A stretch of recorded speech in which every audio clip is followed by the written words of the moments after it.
you have a law which governs the behavior of the citizens, you've got to make the government obey the same laws. Because once you have a double standard, then the morale is going to evaporate.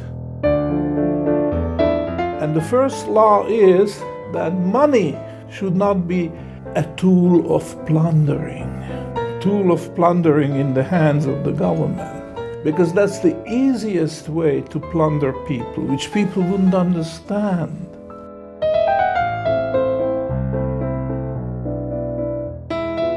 I'm going to talk about the banking system today. It's amazing, and very, very few people realize that we have an unique situation whereby the banking system of the whole world is practically insolvent. Now, in the long history of banking, there were lots of troubles with banks. There were bank runs, there were bank holidays, they called it, to sound it better. There were standstill agreements between banks, meaning that banks will not pay, nor will they receive any funds from other banks.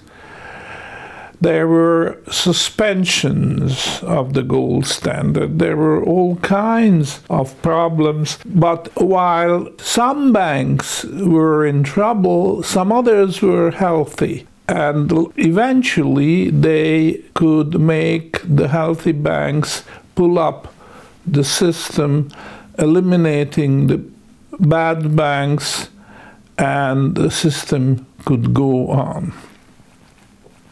But the situation we have today is unique because there are practically no good banks. Banks with good credit, banks with good assets, and banks which could come to the rescue of the system when finally the international monetary system will unravel. Because be sure, unravel it will.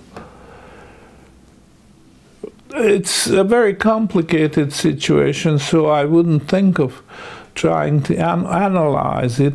I'm just suggesting that the symptoms have been hidden from the public's view. The public is completely unaware how unstable the whole system is, and it could just collapse.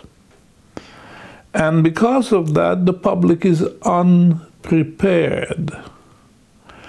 And the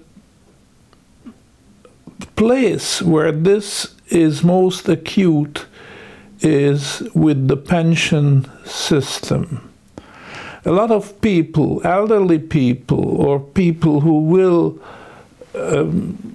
approach their retirement age very soon, they count on their pensions, of course. This is where life saving is. And they fully believe the reassuring words coming from the government and from the banks that their pensions are safe. But the fact is that the pension funds are insolvent even more than the banks are. And when ever larger number of people will start drawing pensions, this will become clear and there will be panic because the people are not prepared for that. They don't have extra savings. whatever savings they have is in the hands of central planners and central bankers. And central planners and central bankers have been very bad guardians of the savings of the people.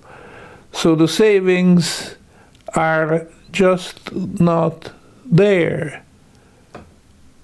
They will disappear when the need for them to be paid out arises. I have talked about gold for several occasions, putting it different lights, but no matter how much we talk about it, the bottom line is always the fact that there's no insurance against this type of misfortune which could befall on the pensioners. There's no way you can go to an insurance company and take out an insurance against the central bank and the central planners embezzling your savings, except one, which is gold hoarding. The gold hoarding has got a bad name, but actually, as I say, that's the only insurance you have. You have to have your gold in your own possession.